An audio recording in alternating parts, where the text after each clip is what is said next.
बेवफा गदारो आहीं, दुख ॾेई बि सुधरो नहीं, करे मूंसां वाइदा फिर पाण वियो आहीं, करे मूंसां वाइदा फिर पाण वियो आहीं।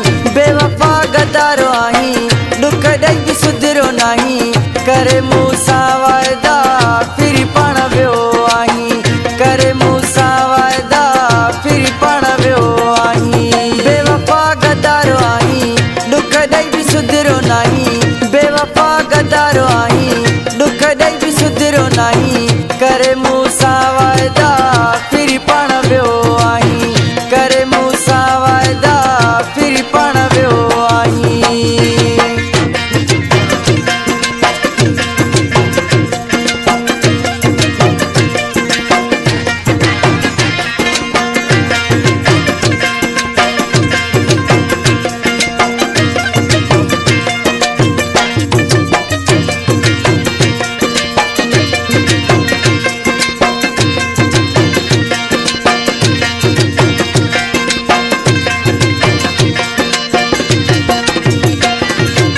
वफा जा वचन करे थी वई तू मूंखां परे, सच्चाई तो पाण न कई बेवफा तो मूंखे चई।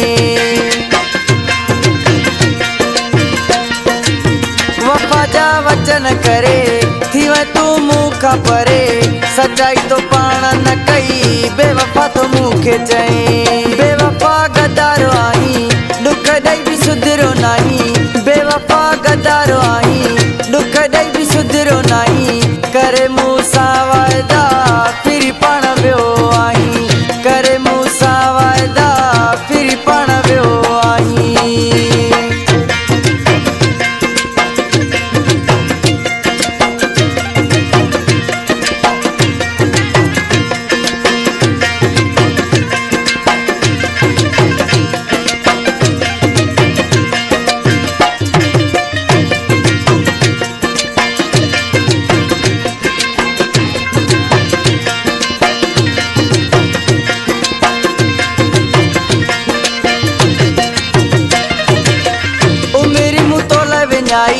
तो न कई मूंसां वफाई, वञी यार ॻोल्ह नओं मुझे तू कम जो नहीं। ओ मेरी मुँह तोले विञाई, तो न कई मूंसां वफाई, वञी यार ॻोल्ह नओं मुझे तू कम जो नहीं। बेवफा गदारो आहीं, दुख ॾेई बि सुधरो नहीं, बेवफा गदारो आहीं, दुख ॾेई बि सुधरो नहीं, करे मूंसां वाइदा फिर पाण वियो आहीं, करे मूंसां वाइदा फिर पाण वियो आहीं। खुशखबरी डिजिटल ऑडियो रिकॉर्डिंग स्टूडियो। जीअं त असां वटि शादी, मंगणी, सालगिरह, सुन्नत ऐं ॿियनि ख़ुशियुनि जे मौके ते पंहिंजे माइटनि ऐं अज़ीज़नि जे नाले सां सेरा लाॾा ठहरायो सिंध जे बहितरीन फनकारनि जी आवाज़ में। उन सां गॾोगॾु असां वटि बहितरीन शाइरी सां कलामनि जी बहितरीन रिकॉर्डिंग भी कई वेंदी आहे। वधीक राब्ते लाइ गुलज़ार अहमद, मोबाइल नंबर 0335 25 17858। निसार अहमद गमो नाहे, गंबो वियो पाण खे पले, ॾिना तोखे दुख जेके उहे अञा विसरिया न आहिनि।